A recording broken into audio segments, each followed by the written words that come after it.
नमस्कार साथियों, मेरा नाम है आर के सिंह। संस्कृति आईएएस के योजना magazine summary and analysis series में आप सभी का स्वागत है।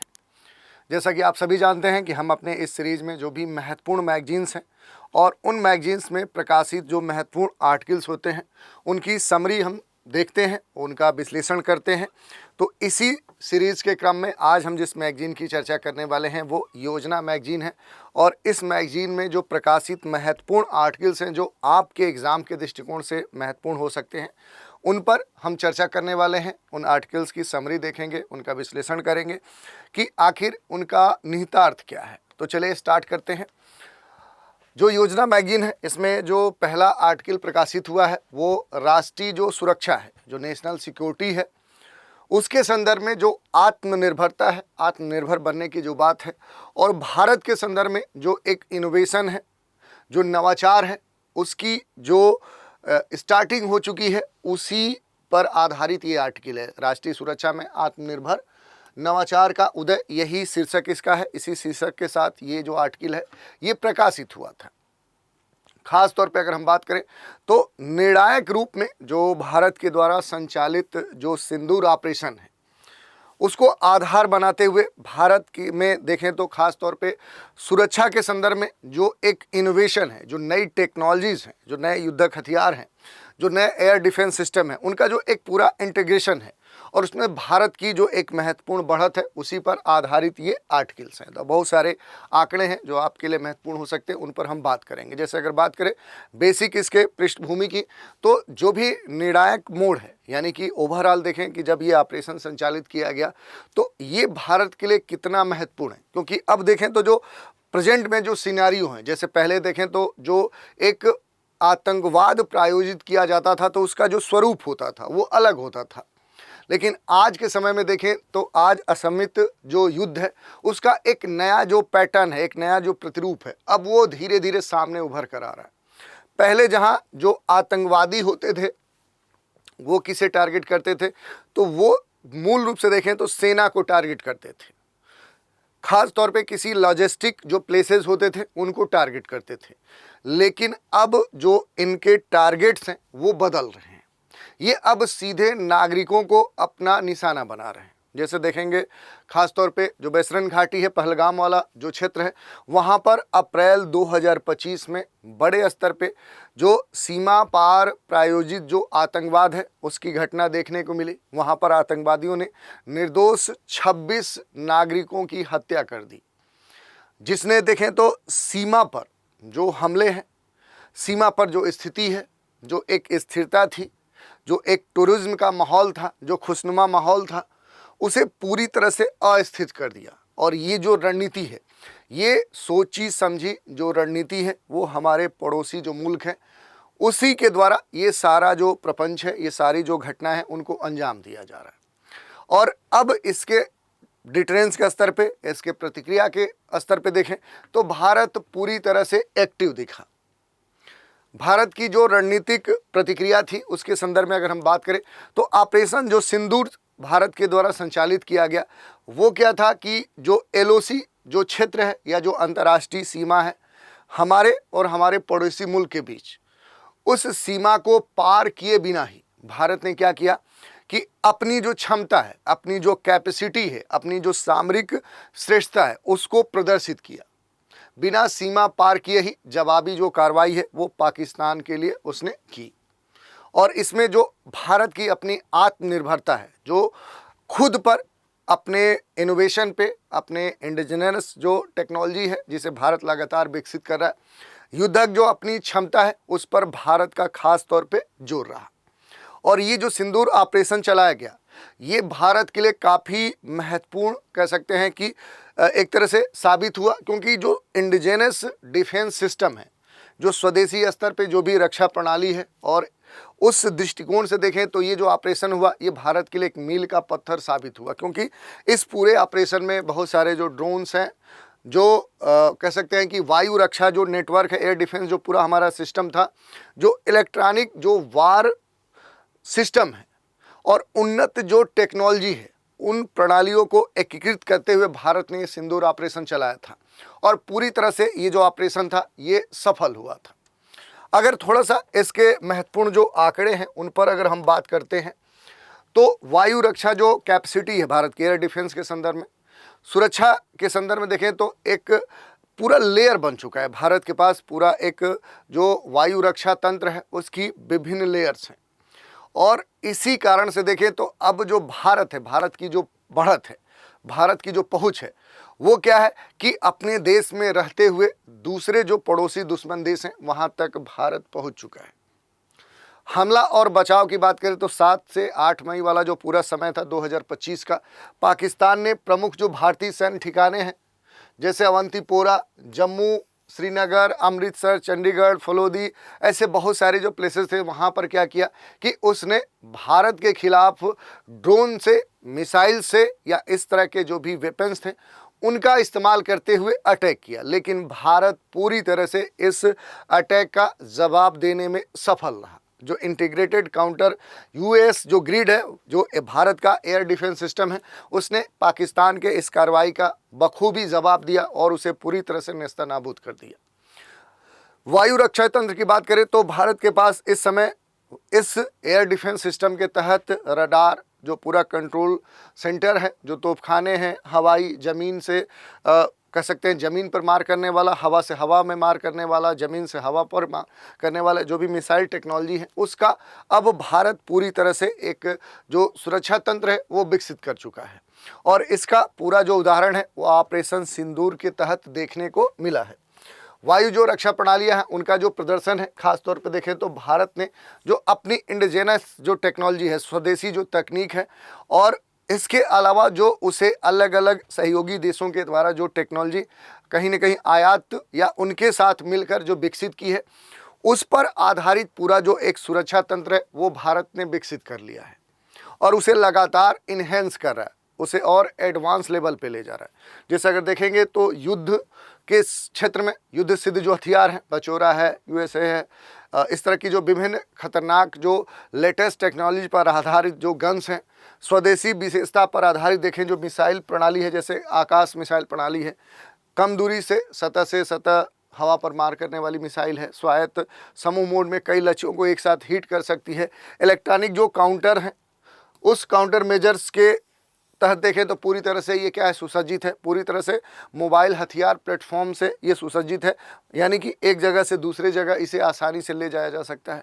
इसके अलावा जो पूरा एक इंटीग्रेटेड जो कह सकते हैं कि रेगुलेशन है, जैसे अगर बात करें सेना, नौसेना, एयरफोर्स, इनका पूरा जो एक समन्वय है वो जो भारत के पास अब डेवलप हो चुका है, वो पूरी तरह से क्या है, विभिन्न क्षेत्रों के स्तर पे, विभिन्न चरणों के स्तर पे, विभिन्न कह सकते हैं कि घटनाओं के स्तर पे, अटैक के स्तर पे अब एक अभेद जो रक्षा कवच है वो भारत ने विकसित कर लिया है। नेट सेंट्रिक जो युद्ध है उसके लिए एकीकृत जो वायु कमान है, जो नियंत्रण निगरानी जो प्रणाली है, उससे पूरी तरह से भारत अब लैस हो चुका है और ये जो है ये भारत के लिए महत्वपूर्ण हो चुका है।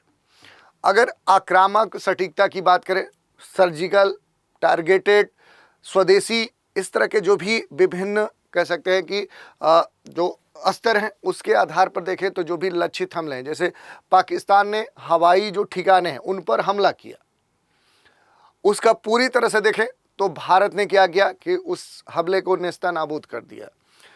पाकिस्तानी जो हवाई ठिकाने हैं उन पर भारत के द्वारा हमला किया गया, जैसे नूर खान है, जो रहीम यार खान है, तो ऐसे जो प्लेसेस है वहाँ पर भारत ने पाकिस्तान के अटैक के खिलाफ जो अटैक किया, तो वो पूरी तरह से ये जो अटैक था वो खास तौर पे स्वदेशी निर्मित जो भी वेपन्स थे उनका इस्तेमाल किया गया।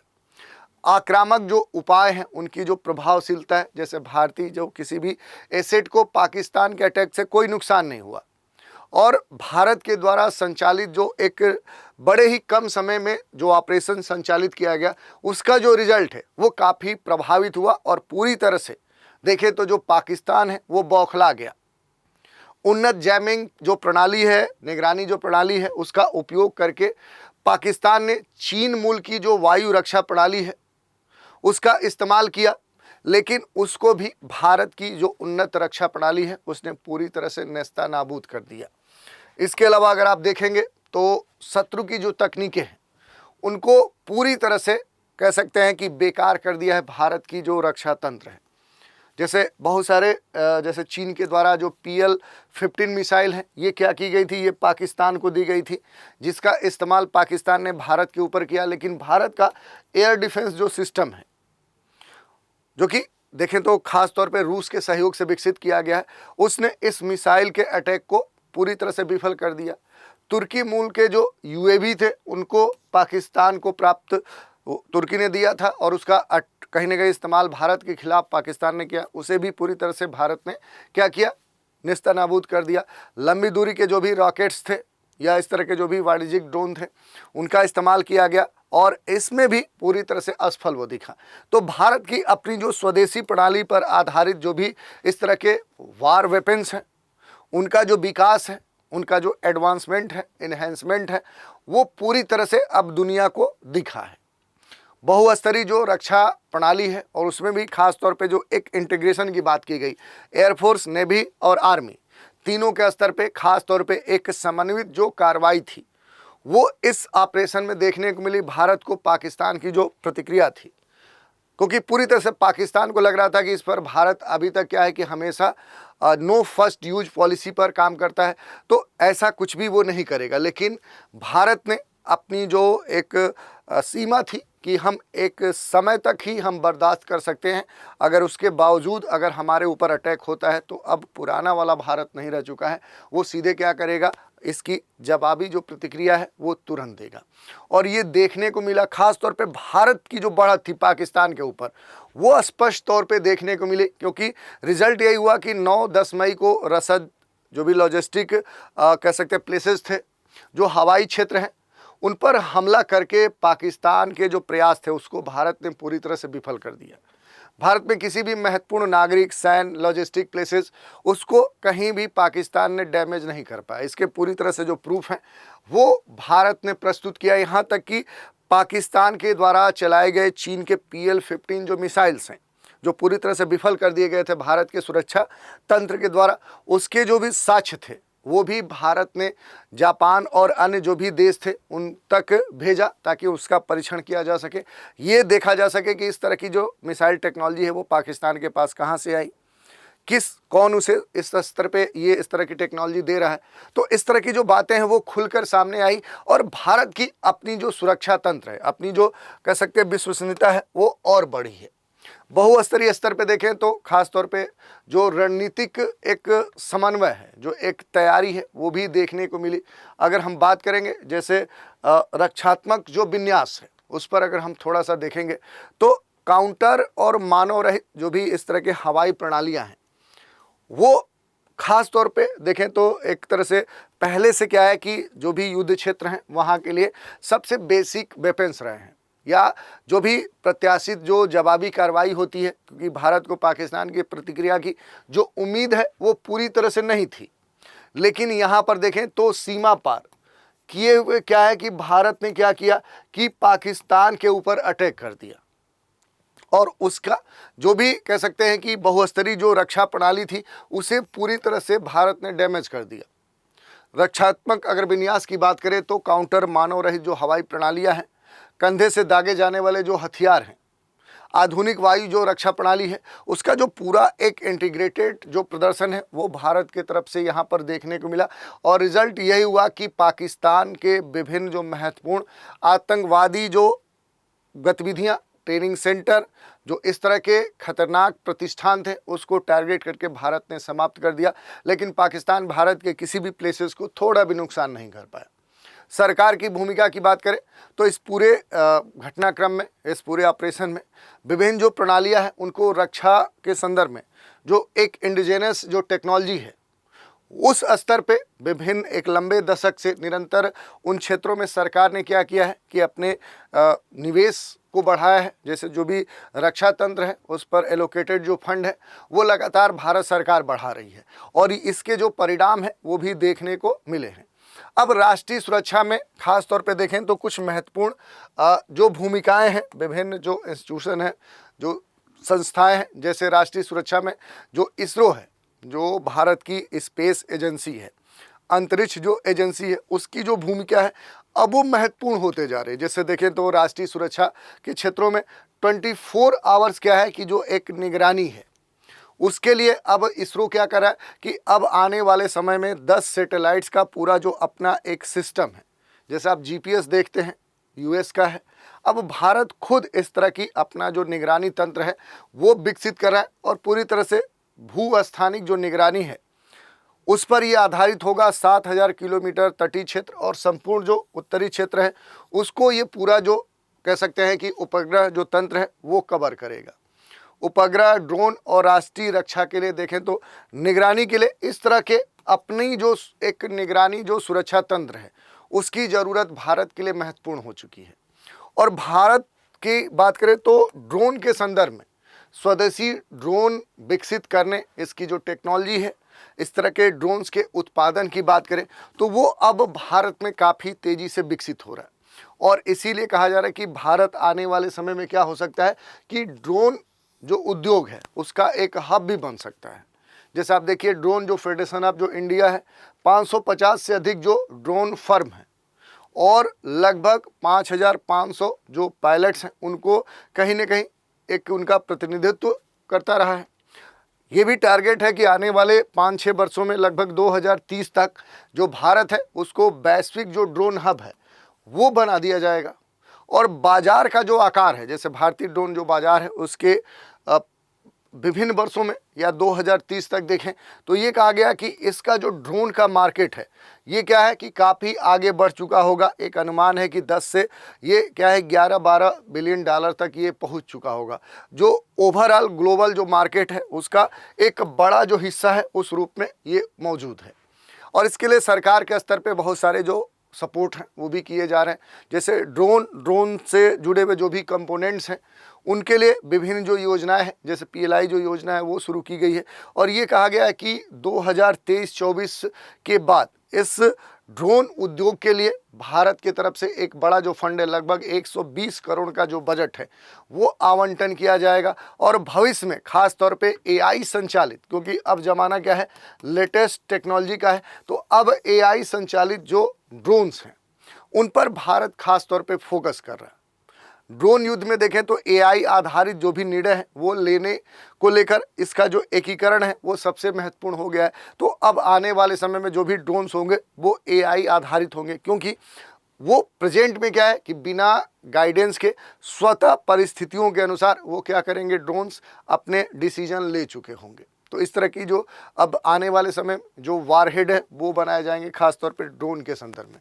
अब भारत के संदर्भ में कुछ महत्वपूर्ण जो आंकड़े हैं उनको आप देख सकते हैं। जैसे अगर देखिए भारत की जो भी रक्षा क्षेत्र है उसमें जो विनिर्माण क्षेत्र है, रक्षा के क्षेत्र में जो भी विनिर्माण क्षेत्र है उसमें अब बड़े स्तर पे देखें तो एक जो रिवोल्यूशन है वो देखने को मिल रहा है। जैसे निर्यात के स्तर पे देखेंगे तो भारत का जो डिफेंस जो सेक्टर है वो काफ़ी ग्रो कर रहा है, ग्रोथ उसकी बहुत अच्छी है।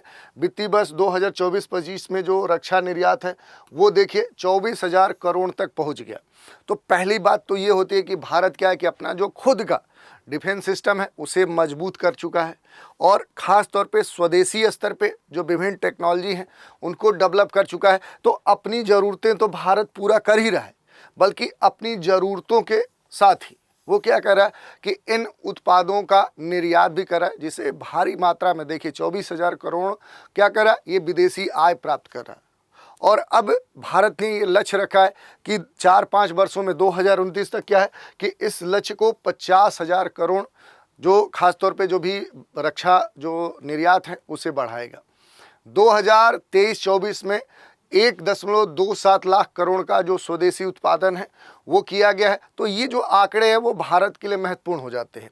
यही नहीं, जो भारत की एक महत्वपूर्ण पहल है मेक इन इंडिया, ये अब खास तौर पे प्रमोट की जा रही है। और इस पहल के तहत देखेंगे तो विभिन्न स्तर के जो डिफेंस इस तरह के वारहेड हैं वो डेवलप किए जा रहे हैं। जैसे तोपखाने की बात करें तो धनुष, ATAGS, कवच की बात करें जो एक सुरक्षा कवच है उसमें अर्जुन जो MBT है, विमान और UAV की बात करें तो अलग अलग जैसे तेजस श्रेणी के ALH जो है, LUH है। मिसाइल प्रणाली की बात करें तो आकाश और इस लेवल से और एडवांस जो टेक्नोलॉजी पर आधारित मिसाइल हैं वो भारत विकसित कर रहा है। नौसेना के लिए जो पोत है, विध्वंसक पोत हैं, पनडुब्बी सबमेरिन्स हैं, तो इस तरह के विभिन्न जो हथियार हैं वो भारत के द्वारा विकसित किए जा रहे हैं और इसमें सरकार बड़े स्तर पे सपोर्ट कर रही है। जैसे आप देखेंगे रक्षा क्षेत्र में जो उत्कृष्टता है उसके लिए, नवाचार के लिए खास तौर पे सरकार का सपोर्ट है। सृजन जो पहल है वो स्वदेशीकरण, इंडिजिनस जो टेक्नोलॉजी है उसे और प्रमोट करने के लिए चलाई गई है। जो भी डिफेंस के इंडस्ट्रियल जो गलियारे हैं, खासतौर पे जो यूपी है और जो तमिलनाडु, जैसे आप देखेंगे तो ब्रह्मोस का आप देखेंगे तो एक नई जो इकाई है ये यूपी की राजधानी लखनऊ में क्या है स्थापित की गई है। ऐसे अलग अलग स्तरों पे इस तरह के प्रयास किए जा रहे हैं और बहुत सारे जो कह सकते हैं कि विजन है उसको लेकर भारत आगे बढ़ रहा है। और विजन जो 2047 है, उस 2047 तक दुनिया का सबसे बड़ा जो रक्षा निर्यात है वो बनने का क्या है कि भारत ने लक्ष्य रखा है। अब देखने वाली बात है कि ये कितने हद तक भारत इसे अचीव कर पाता है। तो ओवरऑल आप कह सकते हैं कि जो ऑपरेशन सिंदूर था वो हमारे लिए एक मील का पत्थर साबित हुआ, एक सैन्य जो सफलता है वो हमें वो प्रदान किया है। और राष्ट्रीय सुरक्षा में देखें तो जो हमारी इंडिजिनस टेक्नोलॉजी है वो काफ़ी महत्वपूर्ण साबित हुई है इस ऑपरेशन में। क्षेत्रों के स्तर पर भी देखें तो एक महत्वपूर्ण जो बढ़त है वो हमें देखने को मिली है। निजी जो स्तर पे जो भी इनोवेशन है, सार्वजनिक जो निष्पादन है, जो सैन्य डिफेंस का कह सकते हैं कि लीडरशिप है, और जो एक विभिन्न स्तर पे अलग अलग चरणों के स्तर पे जो इंटीग्रेशन है वो इस सिंदूर ऑपरेशन में भारत ने दर्शाया है। तो भारत का आने वाला जो समय है वो कहीं ना कहीं ये कहता है कि आधुनिक जो वार्स होने वाले हैं, मॉडर्न जो लेटेस्ट टेक्नोलॉजी पर आधारित जो वार होने वाले हैं, उसके लिए अब भारत धीरे धीरे क्या है अब अपने जो कदम है वो मजबूत कर रहा है और उस तरह के युद्ध के लिए अब तैयार भी है, जिसमें खासतौर पे जो भी इंडिजिनस टेक्नोलॉजी है, राजनीतिक जो इच्छा शक्ति है, रक्षा क्षेत्र में जो बड़े स्तर पे जो फंड एलोकेशन है उस पर अब भारत खास तौर पे काम कर रहा है। तो इस तरह से ये पूरा जो आर्टिकल है बड़ा ही डाइवर्सिफाइड आर्टिकल था और ये दिया गया था जिसको हमने देखा। एक और आर्टिकल है भारत में खाद्य निर्यात के अवसर और उस अवसर के सामने जो चुनौतियां है। खाद्य जो भी निर्यात है, जो फूड सेक्टर है, उसके संदर्भ में जो एक्सपोर्ट है और इस भारत में खाद्य जो सेक्टर है उसके सामने कौन सी चुनौतियां हैं। अगर आप देखेंगे तो जो कृषि है वो भारत की आजीविका का सबसे महत्वपूर्ण साधन है, क्योंकि आज भी अधिकांश जो जनसंख्या है वो क्या है, वो कृषि पर उसकी निर्भरता है। और जो अनाज फसलें हैं वो भारत में देखें तो भोजन का सबसे बड़ा सोर्स भी है। और ख़ास तौर पे भारत की बात करें तो देश में खाद्य और कृषि जो वस्तुएं हैं उसके मामले में भारत दुनिया के सबसे जो टॉप प्रोड्यूसर हैं, जो सबसे उच्च उत्पादक हैं, उनमें शामिल है।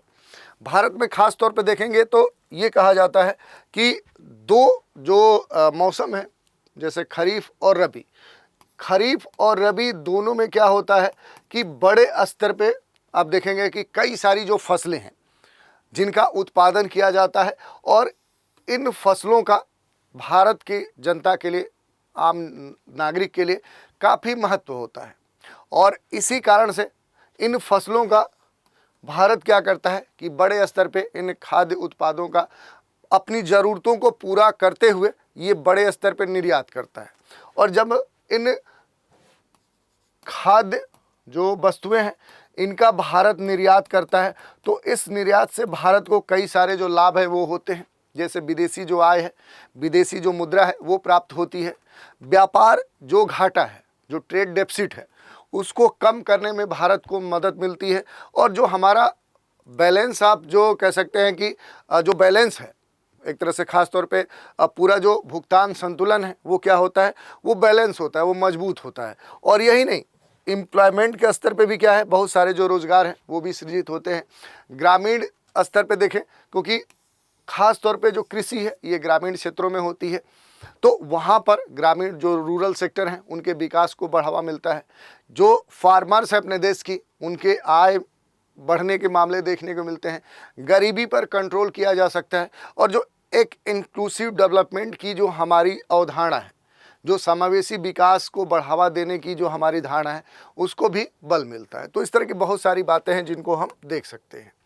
इसके अलावा अगर आप देखेंगे तो भारत में खाद्य और कृषि जो निर्यात है, अगर इस पटल को आप देखें कि भारत में जो फूड है, जो एग्रीकल्चर कह सकते हैं कि एक्सपोर्ट है, वो कहाँ तक है, उसकी स्थिति क्या है, तो थोड़ा सा हम देखेंगे भारत की अगर बात करें तो कृषि उत्पादों के टॉप जो 10 ग्लोबल जो एक्सपोर्टर हैं उसमें भारत शामिल है। लेकिन ये स्थिति होने के बावजूद जो भारत है, भारत की अगर वैश्विक भागीदारी की बात करें, जो इंडिया है, इंडिया का जो ग्लोबल पार्टनरशिप है, जो वैश्विक भागीदारी है, किस सेक्टर में हम बात करें तो खाद्य और कृषि निर्यात के संदर्भ में, वो जो भागीदारी है वो काफ़ी कम मानी जाती है। ये मानी जाती है कि वो कितना है, तो वो केवल 2.4% ही है। और जबकि टॉप जो ग्लोबल फूड और जो एग्रीकल्चर जो प्रोडक्ट्स हैं उनका एक्सपोर्टर भारत है। लेकिन उसके बावजूद भी वैश्विक स्तर पे जो भी इस तरह के सेक्टर्स हैं उसके निर्यात के संदर्भ में भारत की जो स्थिति है वो काफ़ी कमज़ोर है। कृषि निर्यात जो नीति है 2018, एग्रीकल्चर एक्सपोर्ट जो पॉलिसी 2018 है, इसका जो लक्ष्य था कि 2022 तक हम $60 बिलियन का क्या करेंगे, एक्सपोर्ट करेंगे। लेकिन 2023-24 में भारत ने केवल क्या किया कि 48.8 बिलियन का ही निर्यात किया, जो कि 2022-23 में अगर देखेंगे 2022-23 का जो डेटा था वो क्या था कि वो इससे अधिक था। 2022-23 में कितना था, तो ये $53 बिलियन के आसपास था। तो ये क्या हुआ कि घट गया। 2022-23 से भी डेटा जो था खास तौर पे जो खाद्य और कृषि जो निर्यात है उसका डेटा 2022-23 से 2023-24 में कम हो गया। आप देखेंगे तो ये सीधे 53 से क्या है 48 पहुंच गया। तो इस तरह की जो गिरावट देखने को मिली, वो जो गिरावट है वो भारत की अपनी जो पॉलिसी होती है, जो नीति है, उन नीतियों में बदलाव को दर्शाती है कि वो जो नीतियां हैं वो इस सेक्टर्स के लिए ठीक नहीं थी। और मजबूत जो निर्यात संवर्धन है उसकी तत्काल जो आवश्यकता है वो भारत के लिए है, तो भारत को इस तरह की जो नीतियां हैं वो लानी होंगी। तो ये हमने देख लिया। इसके अलावा देखेंगे कृषि निर्यात को बढ़ावा देने के लिए जो भी महत्वपूर्ण जो पहल किए गए हैं, जो इनिशिएटिव लिए गए हैं, तो देखिए कृषि निर्यात नीति जो 2018 है, एग्रीकल्चर जो एक्सपोर्ट पॉलिसी 2018 है, इसका उद्देश्य यही था कि निर्यात टोकरी और गंतव्यों में विविधता लाया जाए, कि भारत से दुनिया के अलग अलग क्षेत्रों में जो कृषि सेक्टर से जुड़े हुए जो निर्यात हैं उनका क्या किया जाए, उनको और बढ़ाया जाए, डाइवर्सिफाई किया जाए, कि जिन क्षेत्रों को भारत क्या करता है कि कृषि और इस तरह के जो भी उत्पाद हैं उनको भेजता है, तो परंपरागत जो क्षेत्र हैं उनके अलावा भी और बहुत सारे जो प्लेसेस हैं उनको खोजा जाए। यही नहीं, जो निर्यात टोकरी है, जो हमारे निर्यात के जो वस्तुएं हैं, जैसे कृषि से जुड़े हुए जिन जिन वस्तुओं का हम निर्यात कर रहे हैं, तो उन वस्तुओं की जो संख्या है, उनका जो साइज है, निर्यात एक्सपोर्ट टोकरी कहने का मतलब है कि एक्सपोर्ट जो बकेट है उसे और बढ़ाया जाए। और इसके लिए उच्च मूल्य, जैविक, पारंपरिक, गैर पारंपरिक जो उत्पाद हैं उन पर भी ध्यान दिया जाए।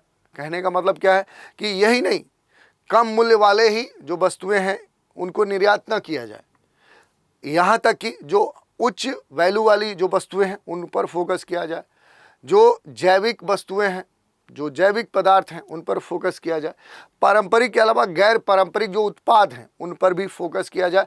और इन सब के पीछे जो उद्देश्य है वो यही है कि अपने देश के जो किसान हैं, जो फार्मर्स हैं, उनकी आर्थिक स्थिति को बेहतर किया जाए, किसानों का जो वैश्विक मूल्य जो एक श्रृंखला है उसके साथ इंटीग्रेट किया जाए, और मुख्य जो खाद्य वस्तुएं हैं जैसे चावल, चीनी या अन्य जो अनाज फसलें हैं, उच्च मार्जिन वाले जो ब्रांडेड जो निर्यात की जाने वाली जो वस्तुएं हैं उनमें क्या है कि एक बड़े स्तर पे बदलाव लाया जाए। तो इस तरह की जो पहल है वो कृषि निर्यात नीति के तहत ली गई थी।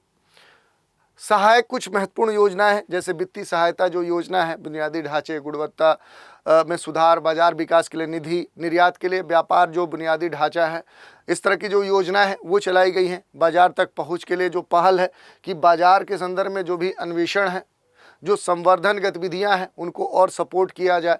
कृषि और खाद्य प्रसंस्करण जो उत्पाद हैं उसके निर्यात के लिए विकास जो प्राधिकरण है वो बनाया गया। तो इस तरह के प्रयास लगातार किए गए हैं। इसके अलावा अगर आप देखेंगे तो कृषि निर्यात जो नीति है वो एक महत्वपूर्ण है। इसके लिए स्थिर जो व्यापार पॉलिसी हो सकती है, अचानक प्रतिबंधों से बचाने के लिए इसमें बड़े स्तर के बदलाव की बात की गई, बुनियादी ढांचे को विकसित करने की बात की गई। यही नहीं, परिचालन के स्तर पे ये भी कहा गया कि कृषि निर्यात जो क्लस्टर हैं वो बनाया जाए। भारतीय कृषि जो निर्यात है, जैसे बासमती जो चावल है उसको ब्रांड बनाया जाए।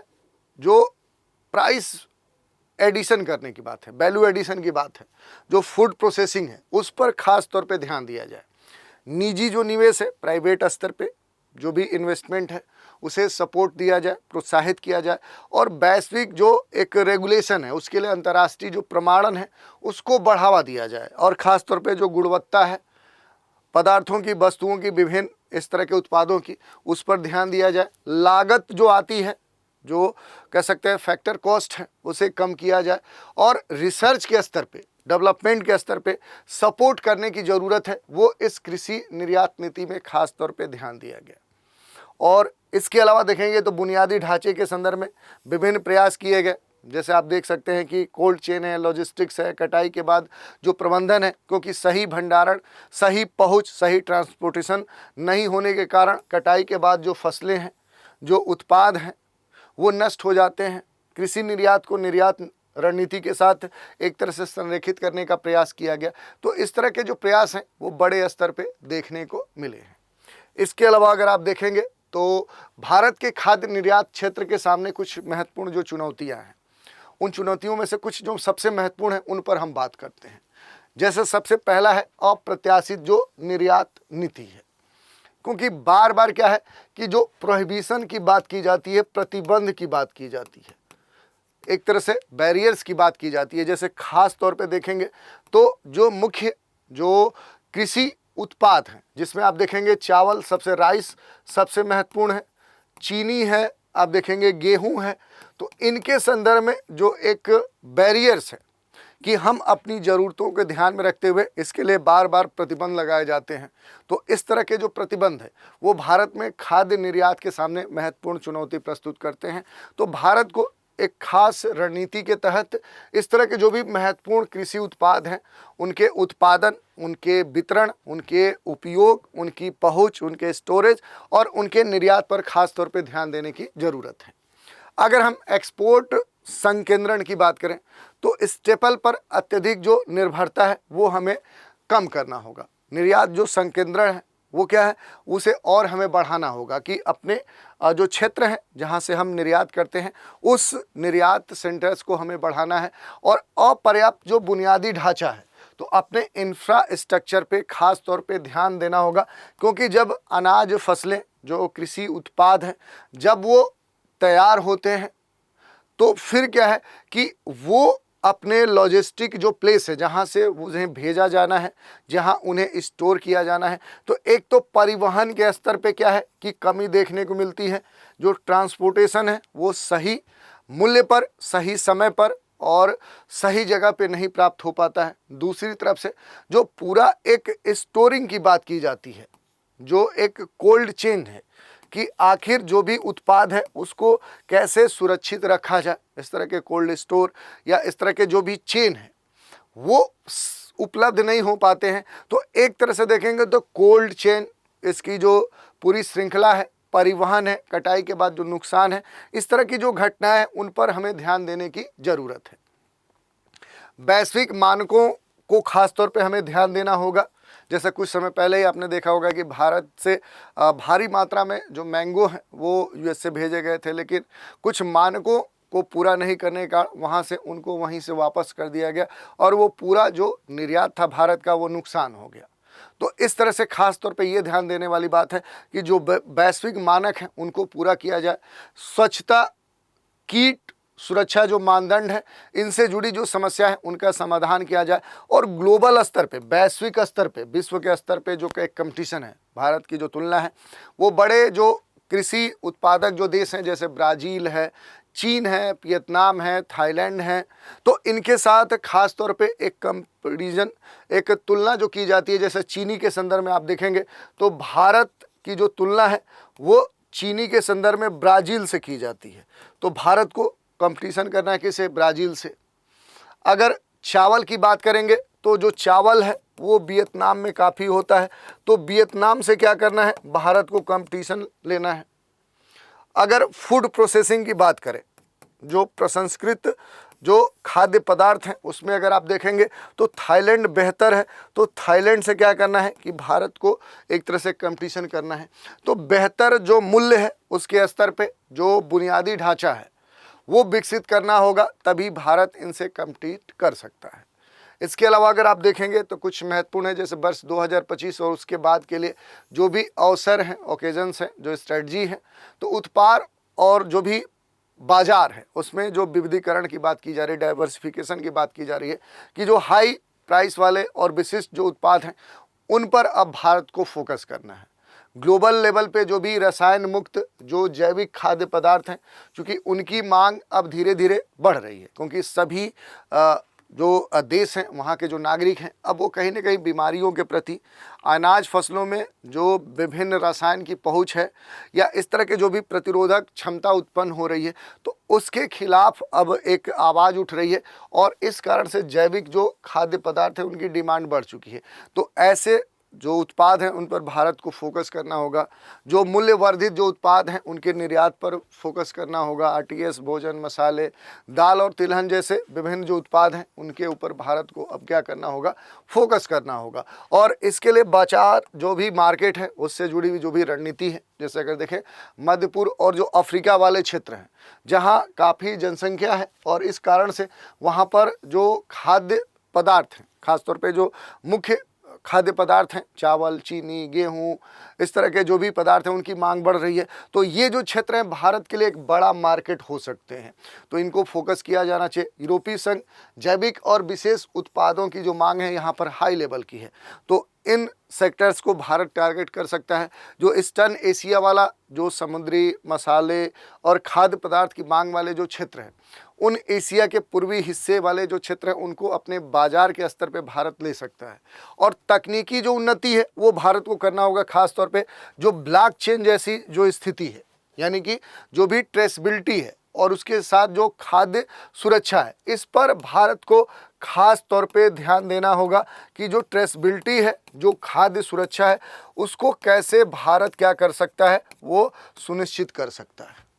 इसके अलावा जो भी प्रिसीजन फार्मिंग है कि इनपुट का जो उपयोग है, जो इनपुट यूज है और उस यूज के साथ साथ जो भी प्रोडक्शन है, जो भी उपज है, उस उपज के संदर्भ में जो एक अनुकूलन है वो क्या किया जाए, उसको सुनिश्चित किया जाए। तो इन विषयों पर ध्यान देना होगा। डिजिटल जो प्लेटफॉर्म है वो भारत को अब विकसित करना होगा कि अगर दुनिया के विभिन्न सेक्टर्स से अगर ट्रेड के संदर्भ में वो कंपटीशन करना चाह रहा है तो उसे अपने व्यापार को क्या करना होगा, सिंप्लीफाई करना होगा, इसे क्या करना होगा, सरल करना होगा। और इसके अलावा अगर हम देखेंगे तो जो रसद है, जो लॉजिस्टिक है, उसे ट्रैक करने के साथ उससे जुड़े हुए जो भी डॉक्यूमेंटेशन है, जो दस्तावेजीकरण है, उस पर खास तौर पे ध्यान देना होगा। इसके अलावा ये भी कहा जा सकता है कि जो भी ब्रांडिंग है, जो पोजीशनिंग है, उस पर भारत को ध्यान देना होगा। जो भी प्रमाणन है, सर्टिफिकेशन है, ब्रांडिंग है, जो क्वालिटी है, उसके संदर्भ में आश्वासन और निवेश पर भारत को ध्यान देना होगा। तभी भारत क्या हो सकता है, विभिन्न देशों से इन सेक्टर्स में कंपटीशन कर सकता है। स्टेपल निर्यात की तुलना में देखें तो जो प्रोसेस्ड जो फूड है उनका जो निर्यात है उसके लाभ अधिक हैं। क्यों है, तो देखिए लंबी जो लाइफ है वो होती है प्रोसेस्ड फूड की, वो जल्दी ख़राब नहीं होते हैं। जैसे मान लिया कि मैंगो का निर्यात करना है तो सीधे आम को भेजे जाने के बजाय उसे प्रोसेस्ड कर उसका ड्रिंक्स या उसके जो भी प्रोडक्ट्स हैं वो बनाया जाए तो वो लंबे समय तक रह सकते हैं। तो ये बातें की जाती हैं। उच्च जो मूल्य संवर्धन है उसकी जो एक उपस्थिति है, क्योंकि बेहतर जो लाभ मार्जिन है वो प्रोसेस्ड फूड में प्राप्त होता है। तो उप जो उत्पाद हैं उनका जो विपणन है उसके अवसर मिलते हैं। जैसे समय रहते आम बिका, जब बड़े स्तर पे उत्पादन आम का हुआ तो उसे स्टोर करके उससे प्रोसेस्ड कर दिया गया, उससे मिल्क बना दिया गया, उसे आइसक्रीम बना दिया गया, उससे अलग अलग जो सब प्रोडक्ट्स हैं वो बना दिए गए। तो बेहतर मूल्य वो देते हैं और ग्लोबल एक्सेप्टेंस भी है, क्योंकि प्रोसेस्ड जो फूड है वो क्या है कि हमारे देश के बाहर जाएंगे तो उसका एक कल्चर है, पैक जो फूड है वो खाने के लोग आदी हैं, तो उनके अनुकूल होने के कारण इस तरह के जो मार्केट हैं उनको अट्रैक्ट कर सकता है भारत इन क्षेत्रों में अपना जो ब्रांड है वो भी विकसित कर सकता है। ब्रांड के प्रति जो एक विश्वसनीयता है उसकी मांग बढ़ जाती है। जैसे आप कोई भी जैसे फ्रूटी आप लेते हैं, फ्रूटी का जो प्रोडक्ट्स है वो एक ब्रांड बन चुका है, माजा है। तो इस तरह की क्या है कि मैं एक उदाहरण दे रहा हूँ, मैं किसी कंपनी को प्रमोट नहीं कर रहा हूँ, तो ब्रांड बन जाता है। अगर ब्रांड स्थापित होता है, भारत अपना कोई ब्रांड स्थापित करता है तो उसकी विदेशों में जो मांग है वो बढ़ सकती है। और एमएसएमईज की जो भागीदारी है, क्योंकि खासतौर पर अगर आप देखेंगे तो ग्रामीण जो क्षेत्र हैं, जो अर्ध ग्रामीण क्षेत्र हैं, जो पिछड़े क्षेत्र हैं, जो अर्ध शहरी क्षेत्र हैं, तो इस तरह के विभिन्न जो क्षेत्र हैं, इन क्षेत्रों में क्या है कि जो रोजगार है वो रोजगार के जो अवसर हैं वो भी क्या हो सकते हैं, वो बढ़ सकते हैं। नवाचार के जो अवसर हैं वो देखने को मिल सकते हैं। पैकेजिंग जो भी पैक्ड जो फूड प्रोडक्ट्स हैं उनका जो मार्केटिंग है, उनके संदर्भ में जो एक इनोवेशन है, जो प्रोसेस्ड फूड है उनके माध्यम से खास तौर पे इनकी जो मार्केट है वो ग्लोबल स्तर पे की जा सकती है। और भारत में खास तौर पे इसके लिए देखें तो प्रसंस्कृत जो खाद्य निर्यात है उसकी जो स्थिति है उस पर अगर हम बात करें तो जो प्रोसेस्ड फूड है इनका जो निर्यात था 2023-24 के वित्तीय वर्ष में 13% की इसमें वृद्धि देखी गई, जो कुल कितना था 7.7 बिलियन अमेरिकी डॉलर था। जो प्रमुख बाहर भेजे गए जो प्रोसेस्ड फूड थे, जैसे कि हमने बताया, तो आम का जो गुद्दा है, जो प्रोसेस्ड जो वेजिटेबल्स हैं और इस तरह के जो भी अनाज हैं उनका बड़े स्तर पे भारत से एक्सपोर्ट किया गया। जो हमारा टारगेट प्लेसेस थे जिसमें मध्य पूर्व, सुदूर पूर्व, यूएसए, यूके, अफ्रीका के जो कुछ क्षेत्र हैं वहाँ पर हम बड़े स्तर पे जो प्रोसेस्ड फूड है उनका निर्यात किए। अब देखिए यहाँ पर खास ध्यान देने वाली बात है कि अब हमें क्या करना है कि कुछ नए जो मार्केट्स हैं उनको खोजना होगा जहाँ इस तरह के प्रोसेस्ड फूड या अनाज फसलें या उसके जो उप उत्पाद हैं उनकी जो डिमांड है वो बढ़ रही हो। और अब इस तरह के जो भी प्रोसेस्ड फूड है इनके एक्सपोर्ट से भारत को एक बड़ा लाभ भी प्राप्त हो रहा है। भारत यूरोप, मध्य पूर्व और एशिया को बड़े स्तर पे इस तरह के जो भी निर्यात हैं वो कर रहा है। और भारत में जो मेक इन इंडिया जो पहल है ये सबसे महत्वपूर्ण हो रही है। मेक इन इंडिया जो पहल है वो इस समय क्या है कि वो महत्वपूर्ण हो रही है, क्योंकि इसके संदर्भ में जो भी इन्वेस्टमेंट है, अगर आप बात करेंगे तो इन्वेस्टमेंट, जो इनोवेशन है, नवाचार है, उस इनोवेशन के साथ जो प्रोसेसिंग है, जो फूड प्रोसेसिंग है वो क्या हो रहा है, वो लगातार बढ़ रहा है। इसके साथ देखें तो भारत में विनिर्माण, बुनियादी ढांचा, जीडीपी के विभिन्न सेक्टर्स में इस प्रोसेस्ड फूड के निर्यात का अब जो योगदान है, कंट्रीब्यूशन है, भागीदारी है, वो लगातार बढ़ रही है। तो ये सारी बातें आप देख सकते हैं। भारत के खाद्य निर्यात में और चक्री जो अर्थव्यवस्था है उसमें अगर योगदान की बात करें, इसकी भूमिका की बात करें, तो चक्री अर्थव्यवस्था की अब आवश्यकता है। साइक्लिक जो इकोनॉमी है, आपूर्ति जो श्रृंखला है, जो सप्लाई चेन है, उसके अलग अलग जो चरण हैं वहाँ पर जो फूड है, फूड का जो अपव्यय है, उसका जो नुकसान है वो बड़े स्तर पे होता है। आर्थिक नुकसान, पर्यावरणीय क्षति, गरीबी, संयुक्त राष्ट्र विकास लक्ष्य, इस तरह के 2030 तक खाद्य अपव्यय को आधा करना, चक्रीय अर्थव्यवस्था के निर्यात में भारत की जो स्थिरता है उसको बढ़ाना। तो इस तरह के जो बड़े लक्ष्य भारत ने निर्धारित किए हैं उनको प्राप्त करने के लिए पूरा एक जो साइक्लिक जो इकोनॉमी है उसे डेवलप करना होगा और इंटर रिलेट करते हुए अब एक अपना पूरा जो तंत्र है वो विकसित करना होगा।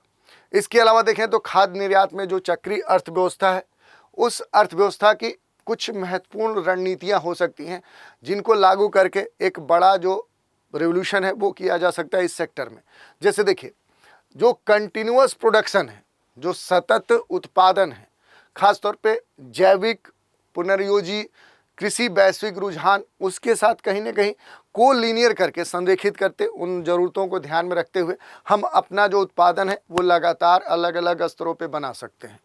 उप उत्पाद के जो उपयोग हैं, जैसे कि हमने बताया कि हम आम का तो एक्सपोर्ट कर ही रहे हैं, बड़े अधिक उत्पादन होने के समय हम उसे क्या करेंगे, प्रोसेस्ड करेंगे, उसके जो उप उत्पाद हैं उनको विकसित करेंगे, उनको पैकेज्ड के माध्यम से बाहर भेजेंगे, तो उसका जो मूल्य है वो भी बढ़ेगा और हमारा जो कृषि उत्पाद है वो नुकसान होने से भी बच सकता है।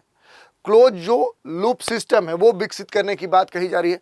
जो भी रिसोर्सेज हैं, जो संसाधन है, उन संसाधन का बार बार जो उपयोग है वो किया जाना चाहिए। तो इससे क्या होगा, वो उपयोग करके हम पर्यावरण के प्रभाव को, जो एक बचाने की बात है कि उस पर निगेटिव इम्पैक्ट ना पड़े, उस पर भी हम काम कर सकते हैं। और इसके संदर्भ में जो एक पैकेजिंग है लेटेस्ट टेक्नोलॉजी पर आधारित, खासतौर पे बायोडिग्रेडेबल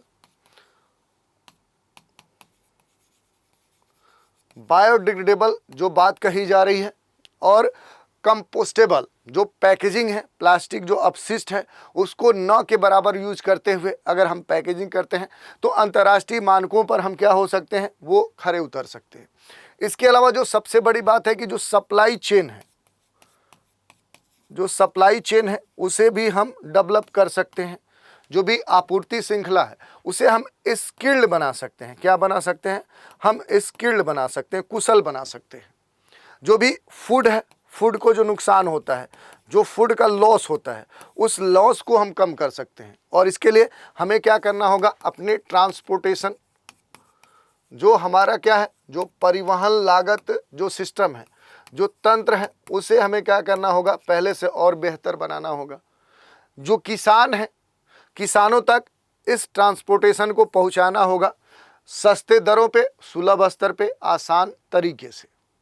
यही नहीं, जो ऊर्जा है, ऊर्जा के स्तर पे जो विभिन्न ज़रूरतें हैं किसानों की, जो कृषि सेक्टर से जुड़े हुए जो उत्पादक हैं, उनके लिए उपलब्ध कराना होगा और सपोर्ट भी देना होगा। एक तरह से देखें तो जो सपोर्ट है वो सबसे महत्वपूर्ण है। जो हितधारक हैं उनके लिए एक सपोर्ट प्रदान करना होगा। जो भी स्थिर लक्ष्य हैं उनको प्राप्त करने के लिए जो भी प्रसंस्करण उद्योग हैं, खुदरा जो विक्रेता हैं, उनको आर्थिक, सामाजिक, वित्तीय और विभिन्न योजनाओं के स्तर पे उनको सपोर्ट देना सबसे महत्वपूर्ण हो जाता है। और चक्रीय जो अर्थव्यवस्था है उससे जोड़ना होगा। और इस तरह से आप देखेंगे तो चक्रीय अर्थव्यवस्था के बहुत सारे जो प्रॉफिट्स हैं, जो बेनिफिट्स हैं, वो आपको देखने को मिलेंगे। जैसे आपका प्रोडक्शन जो है वो बढ़ जाएगा, प्रोडक्शन जो कास्ट है वो कम हो जाएगा, कंपटीशन आप आसानी से कर सकते हैं, पर्यावरण के अनुकूल जो ब्रांड है उस ब्रांड की छवि को विकसित कर सकते हैं, जागरूकता बढ़ा सकते हैं, मार्केट में, ग्लोबल मार्केट में अपना पैर जमा सकते हैं, कार्बन फुटप्रिंट को कम करके एक अस्थायी और भविष्य के लिए इस क्षेत्र को आप तैयार भी कर सकते हैं। तो भारत के लिए इतने सारे लाभ हैं और नीति और संस्थागत की इसके संदर्भ में आवश्यकता है, क्योंकि इस तरह के जो भी लक्ष्य हैं उनको प्राप्त करने के लिए भारत के पास अपनी एक ढंग की पॉलिसी होनी चाहिए। संस्थागत स्तर पे उसे मजबूत होना पड़ेगा। सरकार को चाहिए कि वित्तीय जो भी प्रोत्साहन है, जो नीतियां हैं, इन सभी बातों को ध्यान में रखते हुए बनाए। जो भी हितधारक हैं उनके लिए जो भी सपोर्ट्स हैं वो प्रदान करे। इसके लिए ट्रेनिंग, क्षमता निर्माण को भी प्रदान करे। तो ओवरऑल हम यही कह सकते हैं कि भारत की जो खाद्य निर्यात जो क्षमता है वो अब धीरे धीरे लगातार बढ़ रही है और वैश्विक मार्केट में एक बड़े पावर्स के रूप में भारत स्थापित हो सकता है। लेकिन इसके लिए भारत को नीतिगत जो चुनौतियां हैं उन पर काम करना होगा, अपना जो इंफ्रास्ट्रक्चर है उस पर काम करना होगा, जो डाइवर्सिफिकेशन है, चाहे निर्यात के स्तर पे देखें तो विभिन्न क्षेत्रों के स्तर पे, या कह सकते हैं कि बकेट जो साइज है, एक्सपोर्ट जो बकेट है उसके साइज पर काम करना होगा। नीतिगत जो सपोर्ट्स हैं, तकनीकी जो हस्तक्षेप है, बाजार के संदर्भ में जो भी स्ट्रेटजी है, सही उनके बीच में जो एक एकीकरण है, उस एकीकरण को करके भारत अपने कृषि जो उत्पाद हैं, जो प्रोसेस्ड फूड हैं, प्रसंस्कृत जो खाद्य निर्यात हैं, उसमें बड़े स्तर पे आने वाले समय में वृद्धि कर सकता है। और इसमें जो साइक्लिक इकोनॉमी है, जो चक्रीय अर्थव्यवस्था है, उससे जुड़े हुए जो भी पद्धतियां हैं उनके एकीकरण के साथ जो उच्च मूल्य टिकाऊ जो पदार्थ हैं, जो ब्रांडेड कह सकते हैं खाद्य जो पदार्थ हैं, दोहन की बात करें, वैश्विक जो खाद्य निर्यात हैं, उस प्रोफाइल को भारत बढ़ा सकता है। और इसके साथ ही पर्यावरणीय और आर्थिक लचीलेपन को सुनिश्चित करते हुए भारत क्या कर सकता है कि पूरे अपने नागरिकों को या इस तरह के जो भी अलग अलग कृषि या कृषि उत्पाद से जुड़े हुए जो उत्पादक हैं उनकी अपनी जो आर्थिक स्थिति है उसको बेहतर बना सकता है। और उस बेहतर के साथ ही आप देखेंगे तो क्या कर सकता है, भारत एक नई जो ऊंचाइयां हैं वो भी प्राप्त कर सकता है। तो इस तरह से हमने आज योजना में महत्वपूर्ण जो आर्टिकल्स थे उन पर हमने चर्चा की, उनका विश्लेषण किया, उनकी समरी देखने का प्रयास किया कि आखिर क्या आर्टिकल में दिया गया जो आपके काम का है, जो आपको जानना चाहिए, उसका निहितार्थ क्या है, और इस पर अगर आधारित प्रश्न पूछा जाता है। दोनों पर प्रश्न पूछे जा सकते हैं। जैसे पहला जो टॉपिक था वो भारत की खास तौर पे देखें तो एक इनोवेशन, जो भारत की राष्ट्रीय सुरक्षा है, उसमें भारत की जो वर्तमान जो उपलब्धि है, जो इनोवेशन है, जो एक भारत एक कह सकते हैं कि उदय हो रहा है भारत का, वो कितने हद तक सही है, कितने हद तक देखें तो अब वो पहुंच चुका है, उस पर आपसे प्रश्न पूछे जा सकते हैं। ठीक इसके उल्टा आप देखेंगे तो दूसरा जो आर्टिकल है इसमें भी पूछा जा सकता है कि भारत की जो अपनी कृषि के क्षेत्र में जो इनोवेशन है, जो निर्यात नीति है, वो कहाँ तक पहुंच चुकी है, कितना उसे अचीव करना है, कौन सी चुनौतियाँ हैं, कौन से नीतिगत सुधार करने हैं, कैसे साइक्लिक इकोनॉमी को और बेहतर बनाना है, इन सभी पर आपसे प्रश्न पूछे जा सकते हैं। तो ये आज का एपिसोड था और इस पर हमने अच्छे से बात की। आशा करते हैं कि आपको एपिसोड अच्छा लगा हो तो वीडियो को लाइक शेयर कमेंट करिए, चैनल को सब्सक्राइब करिए। और आज इतना ही। इस सीरीज़ के अगले एपिसोड में एक नए मैगजीन में प्रकाशित जो महत्वपूर्ण आर्टिकल हैं उन पर चर्चा करने के लिए आपसे रूबरू होंगे। तो आज इजाज़त दीजिए, इतना ही। धन्यवाद।